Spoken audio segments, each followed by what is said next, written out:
आज तक की इस जम्मू कश्मीर पंचायत में अब हमारी अगली और ख़ास मेहमान हैं इल्तिजा मुफ्ती, महबूबा मुफ्ती की बेटी हैं और पीडीपी की युवा नेता भी।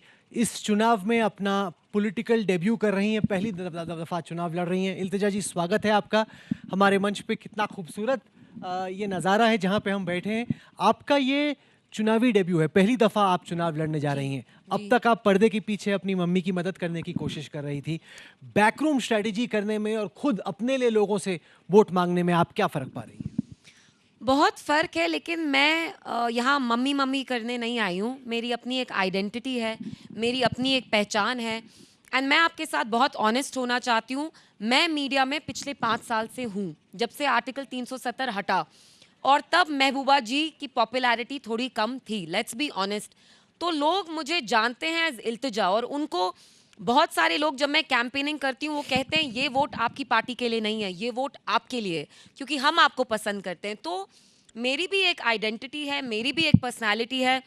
आई have a long way to go, but I don't want to be just Mehbooba Mufti's daughter और Mufti Sahab grand daughter. Of course that is a part of my identity, but मैं अपनी मेरी अपनी पर्सनालिटी है, मेरे अपने ख्याल हैं, मेरा अपना अप्रोच है। क्या बात है!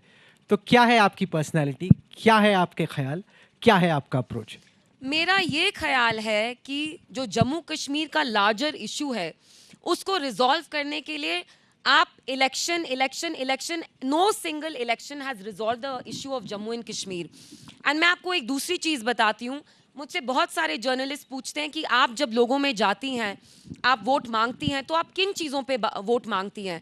राहुल, आप बिलीव नहीं करेंगे, मैं इतने सारे गाँव में जाती हूँ जहाँ पे औरतों के पास पानी का कनेक्शन तक नहीं है, सड़क नहीं है। तो आप यहाँ बड़ी बड़ी चीज़ों के बारे में बात करते हैं, बहुत अच्छा है, हम special status resolution of JNK, but मैं ये भी चाहती हूँ कि जो हमारी लड़कियां हैं वो अच्छी तालीम हासिल करें, they have a bright future. So these are also issues we need to look at. You know, I think that of course I hope कि जो जम्मू कश्मीर का जो इशू है वो रिजॉल्व हो, लेकिन मैं ये भी चाहती हूँ जो हमारे युवा लोग हैं, नौजवान हैं, जो मेरे साथ जुड़ रहे हैं, उनके लिए भी मैं कुछ कर पाऊँ। So there has to be something for everybody.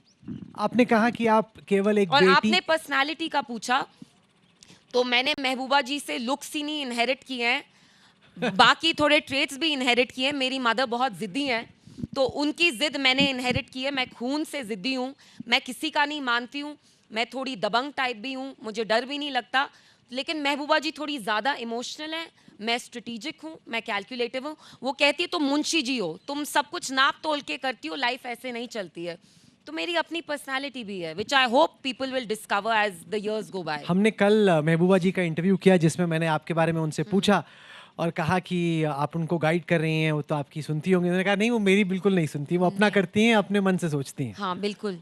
Because at the end of the day ठीक है, आप लोगों की सुनिए, माँ बाप की भी सुनिए थोड़ी बहुत, बट करना अपना ही चाहिए। और मुझे किसी ने बोला आप जब पॉलिटिक्स में जाओगी तो सबका सुनो लेकिन करो अपना। सो आई थिंक इट्स वेरी तो आप इंपॉर्टेंट तो कि क्रांतिकारी टाइप की लग रही हैं मुझे एक। थोड़ी बहुत हूँ मैं रिबेलियस, आई नहीं, तो थिंक। आपने कहा कि आप एक बेटी या पोती के तौर पे अपनी इमेज को डिफाइन नहीं करना जी, चाहती। आपकी राजनीति महबूबा जी की या मुफ्ती जी की राजनीति से अलग कैसे? मेरी टू बी ऑनेस्ट दोनों का एक ब्लेंड है। अगर आप मुफ्ती साहब को देखेंगे वो थोड़े से ज़्यादा वार्म थे, अगर आप महबूबा जी को देखेंगे वो थोड़ी सी हार्श लगती हैं।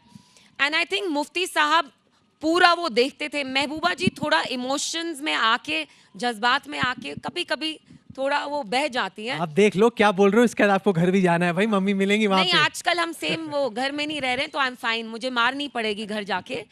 बट नहीं, महबूबा जी की अपनी अपने प्लस पॉइंट्स थे, मुफ्ती साहब के अपने प्लस पॉइंट्स थे। मेरे लिए व्हाट वर्क्स, मेरी क्या एडवांटेज है, मैंने दोनों को देखा है। बट मैंने एक चीज़ देखी है कि इक्तदा से सुकून नहीं आता है। अगर आप देखेंगे, जब मेरी मीटिंग्स भी होती, मैं उन्हें कश्मीरी में कहती हूँ, मैं घर से वार या दौखर, मैं कर दौखर, यानी मेरे लिए दुआ करिए, क्योंकि मैंने देखा है पावर को चेज करते करते आपको इत्मीनान नहीं आता। So I am a mix of both. I would like to believe that I am a bit like Mufti Sahab and माई तो आप मदर। किस चीज को चेज करेंगे? अगर आप पावर को चेज नहीं कर रही, जिस सफर में आप निकली हैं, जी, उसमें आप किस चीज के पीछे हैं? दो चीज़ें, मैं लोगों को कुछ राहत दे पाऊँ और मैं लोगों से उनकी आंखों में इज्जत देखूं। क्योंकि देखिए, यहाँ बहुत सारे पॉलिटिशियंस बैठे हैं, आपको सब बताएंगे वोट बैंक पॉलिटिक्स, वोट हासिल करना आसान होता है, लेकिन Kashmir is the graveyard of all रेपुटेशंस।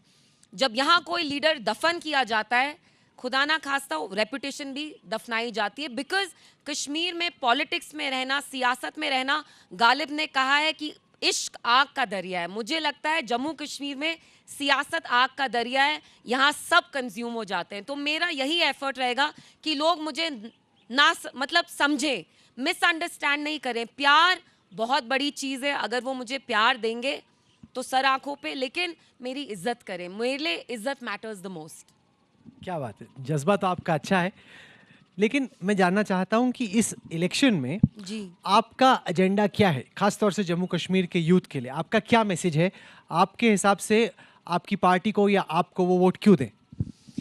हमारा एजेंडा ये है कि पिछले 5 सालों से हम देख रहे हैं कि जो दिल्ली में मरकजी सरकार है वो हमें अपनी ही वसाइल से, ज़मीन से, नौकरियों से बेदखल करने की कोशिश कर रही है। And these are facts Rahul. LG साहब वाज हियर, आपको उनसे पूछना चाहिए था कि यहाँ तो सब चंगा सी आप बोलते हैं, लेकिन कितने नौजवानों को आपने नौकरियों से निकाला है। मैं बिजबिहाड़ा में कितने टाउन्स में गई हूँ, विलेजेस में गई हूँ, जहाँ वो कहते हैं यहाँ हमारे सरकारी एम्प्लॉय थे, हमारे हस्बैंड, हमारे बेटे, उनको ऐसे ही निकाल दिया नौकरी से। क्यों? 10 साल पहले आपने फेसबुक पे कुछ लिखा। तो यहाँ जो हमारे यंगस्टर्स हैं, दे फील डिसएम्पावर्ड, वो बहुत नाउम्मीदी से गुजर रहे हैं। And let's not forget, Kashmir में एक ड्रग क्राइसिस भी है, इट्स अ पैंडेमिक। अभी अभी हाल ही में डॉक्यूमेंट्री बनी थी। तो यहाँ पे जो हमारे नौजवान हैं वो ड्रग्स में भी जा रहे हैं, अल्कोहल एडिक्शन भी हो रही है लोगों को। जो यहाँ इतनी सारी औरतें हैं वो प्रिस्क्रिप्शन ड्रग्स लेती हैं एंग्जाइटी के लिए। तो हमारा यूथ का के लिए मैसेज यही है, हम आपका मुस्तकबिल बचाएंगे, हम आपका मुस्तकबिल संवारेंगे। We intend to provide employment, we intend to give them, equip them with skills so that they can be employed. यहाँ पे लेफ्टिनेंट गवर्नर आए थे आपसे पहले, वो कहते हैं कि एक नया कश्मीर बना है। और मेरे पिताजी की तैनाती थी जम्मू कश्मीर के नया अलग-अलग हिस्सों कश्मीर में। ऐसा है कि उनकी गाड़ी जैसे टारमैक में जाती है एयरपोर्ट पे, वैसे उनको यहाँ आना पड़ा। उनकी सिक्योरिटी इतनी ज्यादा होती है, आप यकीन नहीं करेंगे। God bless the LG, I have nothing against him, but जब भी उनका मूवमेंट यहाँ होता है लगता है कि इंडिया का प्रेसिडेंट है। एलजी नहीं लगते हैं। हमने यहाँ बहुत गवर्नर्स देखे हैं। इट इज क्रिपलिंग, ट्रैफिक तब पूरा सस्पेंड किया जाता है। तो सब चंगा सी कहाँ, जब आपको इतनी इनसिक्योरिटी है कि आपकी मोटरकेड पास करने के लिए आप पूरी सिटी को शट कर लेते हैं। कल आपकी मम्मी कैंपेन कर रही थी शोपिया में। वो मेरी प्रेसिडेंट हैं अब। ठीक है, महबूबा जी मम्मी कैंपेन कर जी। रही थी शोपिया में। जी, हमने उनका कैंपेन देखा शोपिया में। बचपन से जा रहा हूँ क्योंकि मेरे पिताजी की, मैंने बताया आपको, वहाँ पे तैनाती थी। वहाँ पे पहले सारे शटर डाउन रहते थे, फौज की गाड़ी निकलने में डर लगता था कि कहीं से गोली चल जाएगी। जी, यहाँ पे लोग युवा आके बात करना चाह रहे थे। जी। मुझे लगा अब ये कुछ उल्टा बोले। वो बता रहे हैं कि कैसे उनकी जिंदगी बदली है, दुकानें खुली हैं, पढ़ पा रहे हैं, बिल्कुल। बिजनेस कर पा रहे हैं। तो यही तो है नया कश्मीर। ये एक पहलू है। दूसरा पहलू वो है जो मैं देखती हूँ, शायद बिकॉज वो मुझे अपनी दिल की बात बता सकता है। मेरे साथ कल बहुत सारे रिपोर्टर्स थे दिल्ली के। आप यकीन नहीं करेंगे, 10 औरतें होंगी जो आके कैमरा पे रोती हैं। हमारे बच्चों को पुलिस लेके गई है, they've been slapped with UAPA, with PSA. जेल में वो कितने सालों से। राहुल, मैं कुछ चीज़ें कंसीड करूंगी। शॉप्स यहाँ खुली हैं, बहुत सारे रेस्टोरेंट्स खुले हैं, बच्चे स्कूल टर्म फुल कंप्लीट कर रहे हैं, बट ये नॉर्मलसी नहीं है। इसको मैं एक साइलेंट सेंस ऑफ साइलेंस कहती हूँ, क्योंकि लोगों का जो अंदर दर्द है, अगर वो दर्द नहीं होता तो इंजीनियर रशीद जो हैं वो जीतते नहीं। He won with over 2 lakh votes. और वो क्या सेंटिमेंट के बारे में बात करते हैं? आज़ादी सेंटिमेंट, रेफरेंडम सेंटिमेंट। तो ये तो उनकी जीत हुई, लेकिन ये जो दिल्ली में मरकजी सरकार बैठी है, ये तो उनकी सबसे बड़ी हार है। इसको देखने के दो तरीके हैं।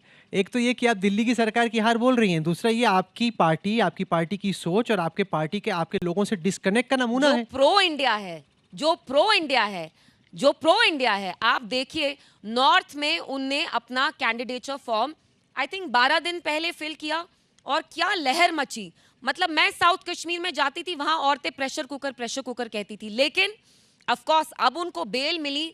It is a little strange कि उनको अब क्यों बेल मिली। अपना कैंपेन करने के लिए उनको बेल क्यों नहीं मिली।